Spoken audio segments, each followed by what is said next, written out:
and the match has evened up at 1.5. But I will say, and I actually have the ability to say this, Danny, having been here for all of the matches so far, this is the most exciting start to any of the matches, just in terms of the types of positions that we've gotten, the fact that it is even afterwards. I mean, we're seeing pure entertainment on the board. Can't argue with you. Like you said, you've done all the matches. I think the last one you and I did with Keimer and So also started oddly, but it felt like there were more weird games. Here, I agree with you. I feel like just as far as the emotional pressure of each game feels super close and intense. So hopefully we get another thriller. By the way, is the match you and I did that went to overtime, Keimer and So, the last time you've had an overtime match? I think it is. So you and I have been lucky with close matches. Yep. And then Eric and I actually did most of the blowout matches in round one. So that's just each of you bring a different type of energy. Danny, you bring the close match energy. Let's go. Bringing the close match energy as that's what they've told me forever. Usually because of my own blunders. But okay, we've got a close match here, at least so far. Let's hope it stays that way because we all want that. Bishop F1, a fun move, right? You keep the bishop here. You're going to kick the pony out and maybe fianchetto the old-fashioned way. But Fabi went back to this A5, the Petrosian variation of the King's Indian, for those who speak opening theory. It didn't work out for him last game, but this is a different position now.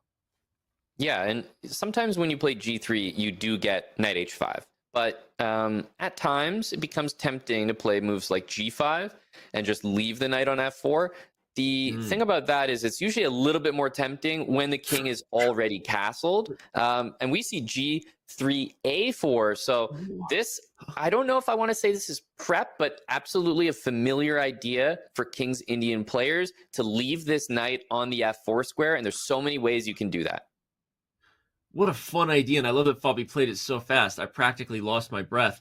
Let's show the analysis board here. I think we got to look at this because this is too much stuff going on to not explain to the team, to the fans. So if white takes here, black takes first, and when white takes back, there's all kinds of craziness, including things like A3, where you undermine the pawn, which is defending the knight. What other key lines would we highlight here? Yeah, well, this is the main one. The thing is, after A4, you're also playing A3 anyway. The nastiest thing about a knight on F4 is that if you don't take it for one move, it'll bite you even harder the next move. So it's not a piece you can just leave there. So you're desperately trying to find a way to take it. If it can't do it now, you might consider A3. Like, let me just prevent black from playing A3 by playing A3 myself. Now, I think we're looking at pawn takes on F4, but don't rule out even G5 here or pawn takes on E4. There's so many ways you can continue to hang that knight.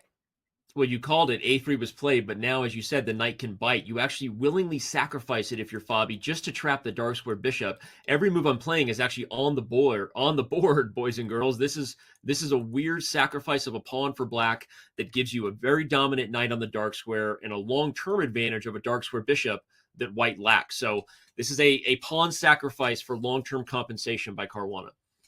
That is a very cool idea, knight D3 and F4. I don't think I've seen exactly that before.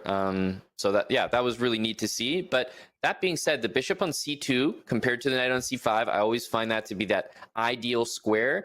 The question is, though, even though white's position is pretty good and there is an extra pawn, I don't know how we persist on the king side. If you play F4, it helps black as much or maybe more than it helps white. So I'm not sure about the move F4. And without F4, I don't think we're doing anything on the king side. Meanwhile, B5 is the intention for Fabi.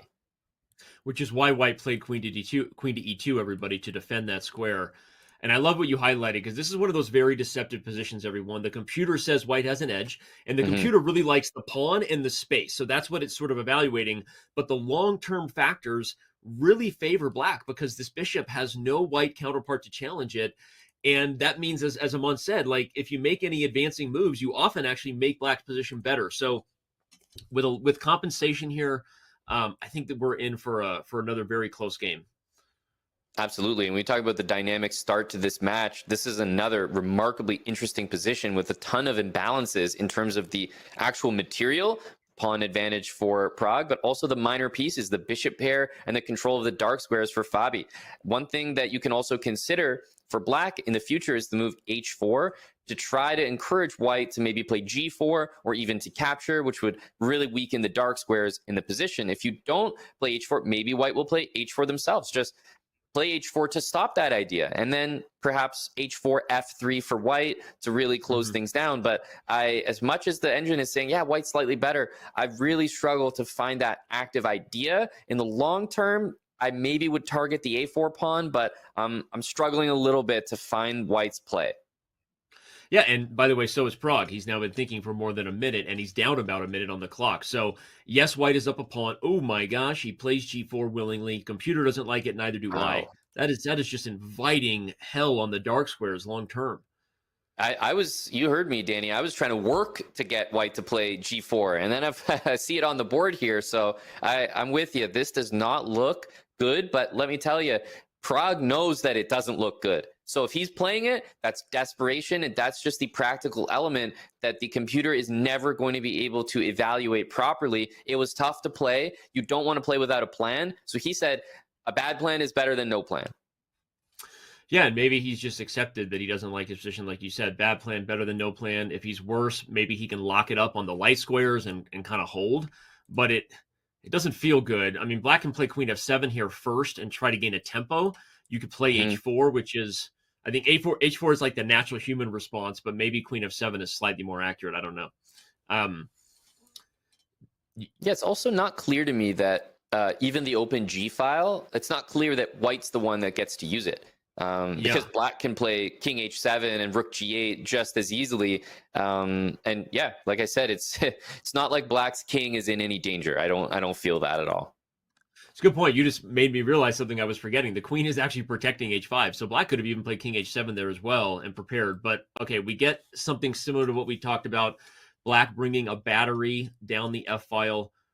White has to defend that knight somehow. How do you... Oh, you take, but then you give up f2 at some point. Yeah, bishop g5 first, because the g pawn would be hanging in some of those lines. So now the knight has to retreat, and we will take on f2. And it's, again, an extra pawn. But this time, even the engine is saying, okay, now I actually agree that black is a little bit better. You know you got problems when you're up a pawn and the computer likes the other side. This is an awkward position for white. Prague back on the clock, down 30 seconds. Again, it's blitz, so anything can happen, but really like Fabiano's ability to turn this one around. If you're just tuning in, game 2 was a King's Indian that went Prague's way. If game 4 is a King's Indian that goes Caruana's way, that'll be an opening adjustment potentially for Prague to consider going forward. Okay, and let's remember this a pawn. I mentioned it a while ago. If you play something like rook a to f8 here as black, in comes knight d3, hits the knight on c5, the rook on f2, and the knight on c5 is going to disappear one way or another there, whether it's exchanged or gets exchanged, and the a pawn will get captured. So usually that a pawn is something you kind of have to part with, unless you're willing to leave your rook on a8 and just keep it guarded. But it's tough to play without that rook when you feel it's so necessary on the other side of the board.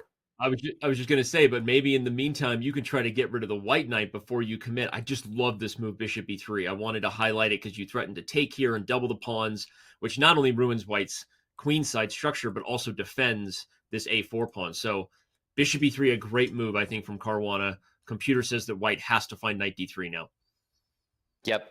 And knight d3 is not a difficult move to find. What's difficult to quote-unquote find is the next move after the eventual bishop d4, because this is the plan. Get rid of that knight, then bring the rook over to f8. This extra pawn is so artificial. It's not something that either one of these players is concerned about. Fabi will play a full endgame down a pawn, no problem. I was going to say, if you told me just tuning into this position that white was up a pawn, I'd go, where's the extra pawn? Like, you can't even see the extra pawn, at least not optically easily, right? That tells you the level of dominance black has. Okay, you can take here and try to go for an obstacle bishop ending, but black will take, and then you're going to get smoked here. After you take e2. So Ouch. So wow, tough position. And by the way, down to less than 30 seconds for Prague. And we're just seeing the double, right? Rook d2, rook f2. bringing every piece in. And so what about h5? Like this is basically something you can completely ignore.